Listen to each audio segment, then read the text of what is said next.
Vassar, you'll remember, was third just 2 weeks ago in Phoenix, so this is a great disappointment. He would like to have performed well here in front of the LA audience. I was going to say the way that Mansell studied Scott Pruitt in the pits was by looking at videotapes of every race, including every onboard camera he could get his hands on. He's really gone to school on IndyCar racing. And that's good that he did that, and it shows the amount of interest Paul back. He doesn't realize or doesn't know until he runs with them, but these guys' personalities change often through different types of tracks. Raul Boesel makes his stop. He was running 8th just prior to coming into the pits. He was, of course, second in Phoenix 2 weeks ago. One of the quiet men of racing, a real accomplished guy, though. But what a great race driver he is. Tremendously agile in almost any kind of race car. And this is lap car champion. This is lap 39 when all the cars, there's Robbie Gordon in, all the cars are going to have to be coming in the pit. None of them should be able to go past 40 laps. They look over the back of that car while they refuel it and change tires.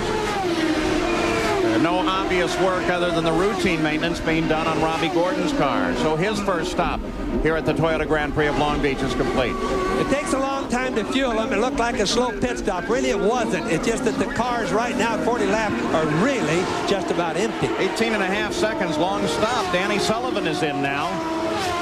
Sullivan was running in 5th place prior to this stop. And they expect his teammate Al Unser Jr. to come in next time around. So they bring Sullivan in first, get it cleared so this man, Little Al, can make the turn in. And also remember, Paul, that the telemetry that tells the pits when the guys really need fuel. Here's Little Al in now. So Al Unser Jr. comes in for a stop, Jack. And Paul, this is a scheduled pit stop. They're trying to extend their fuel mileage window. They will change tires, and now it falls off the jack for a second. The air hose not going in properly. They are going to exchange tires, fill it with fuel. They radioed to Al Unser Jr. about 7 laps ago that he could go ahead and turn things up a bit. That means he could expend a little bit more fuel mileage, but he's away. Remember, though, there is a pit speed limit here, and a lot of the drivers are getting real close to violating it. Well, of course, that's a contest, isn't it? As they come out of the pits, there is a battle for 3rd place, as Scott Goodyear is sitting just ahead of Al Unser Jr. and may not be fully aware of it. As they come into traffic, Emerson Fittipaldi slides in between them. Nigel Mansell and Mario Andretti have not yet stopped. They have completed 41 laps and run 1st and 2nd as Roberto Guerrero makes his stop. Guerrero was running 7th as he came into the pits, and he rolls back into the fight. But now here is Nigel Mansell making his first stop. Gary Gerald is right there. Tommy Wirtz will be working the left front. The chief mechanic waves into a stop. The quiet man hits the mark perfectly. He said very little on the radio. He thanked his crew as the race got started for getting him ready to go. He's had little to say since. A quick drink, no wing changes up front, everything looking routine. Mansell off the jacks. We've got him under 15 seconds on this stop. If you look at the cars leaving, Paul, all that water or that liquid coming off there is actually the water that's squirting on there in case they spill any fuel to dilute the fuel so it doesn't catch fire. So it's water that the people are seeing. Running in 2nd place at the time he came in, Mario Andretti, Nigel's teammate, in and out of the pits, completing his first stop. Before the pit stops, Mansell had a 5-second lead over Al Unser Jr., but that margin was being eroded slightly lap after lap. We'll see now with the fuel in the car, the new tires, exactly what the gap will be when it stabilizes. You watch Mario leave and you saw the stickers on his tires there. That's a rare thing during a pit stop.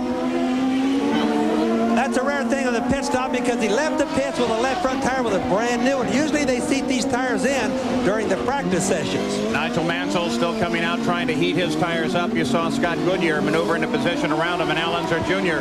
is just behind him now as they scream for the line on the pit straight shoreline drive here. And Paul Tracy has been in and out, of course, with that tire and got in and out early, and that puts him in the lead of the race with Scott Goodyear sitting in 2nd place just ahead of Mansell.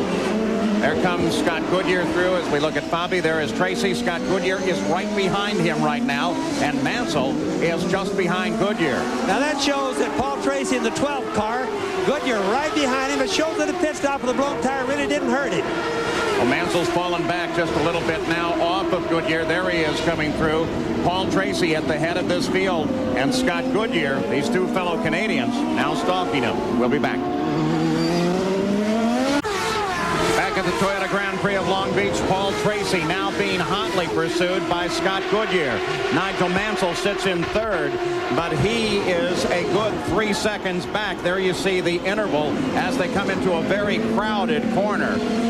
And Paul Tracy coming up behind Teo Fabi, currently running in 10th place. You're looking down. These great aerial pictures are courtesy of the Goodyear Blimp Eagle, which is based in nearby Carson. There she is overhead. Today's pilot is Charles Russell. Paul Tracy, the leader, despite having problems early on. Remember, we are looking at first and second place, 2 young Canadian drivers. Going right by Teo Fabi right there. Teo got lapped by those guys. And Scott Goodyear's in the blue car right behind. And as they come off the turn, the hairpin, which you're going into right now, watch the straightaway speeds.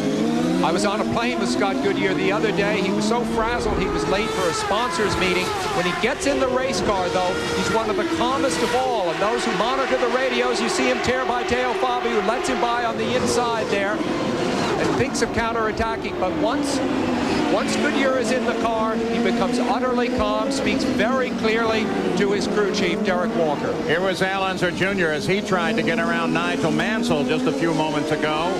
Locked the brakes, almost went off in the runoff zone, got it back under control.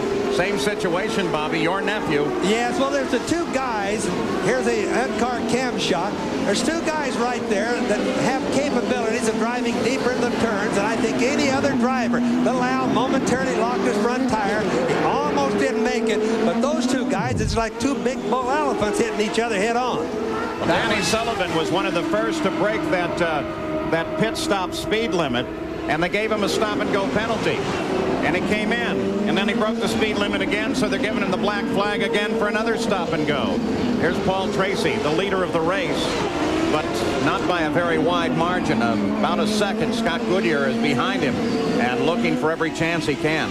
Tracy looks like he's just a little bit loose in the rear end right now. I watch him as he comes off some of the turns, and the rear end twitches just a little bit. Now, that isn't good because the tires will only get hotter quicker that way, Paul. And that is a little bit of Tracy's style, isn't it, Bobby? I mean, he has a very aggressive style. When the car begins to slide, he corrects into the slide. I think he likes to drive a car that way, even if it means heating up the tires a little. Sam, he'll set the car up that way, but if somebody pushes him hard, it just makes the old rear tires get hotter quicker. Yep.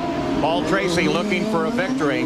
Once he scores his first, I personally think, Sam, he's going to be unstoppable. Well, there's a big psychological thing in racing. It's very hard to win your first race. And then suddenly, in a way, when you realize that it can be easy. 2 weeks ago at Phoenix, Paul Tracy was 2 laps ahead.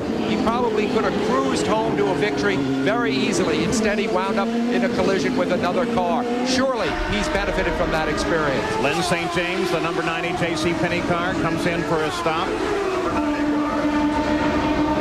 Not a happy weekend for her. She qualified next to last. Has not really found the speed here that you would expect out of the car and engine combination that she has. She runs 21st. This is actually her first stop of the race, and she was able to carry that stop to lap 45. It's a tough track. It's a hard track to come here your first year and do well at it. So I think Lynn's doing well considering everything, and she'll certainly do better next year.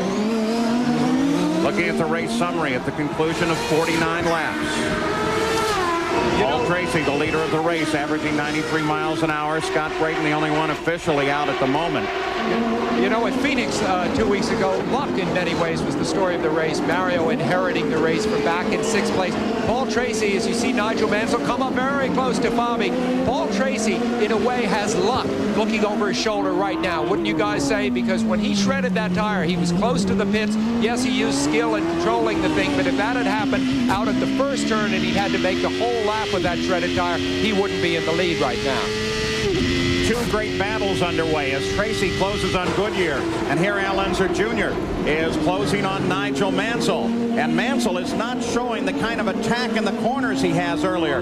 Bobby, could he be fatiguing in that car? Well, he could be getting tired. That's for certain sure. We expect that that's going to happen. This Long Beach track is one of the... Look at how little Al is working around him. Now, that was at the hairpin. Nigel is the only one that does a different group to that. Watch Nigel. Anytime we see it on camera that he gets in that hairpin.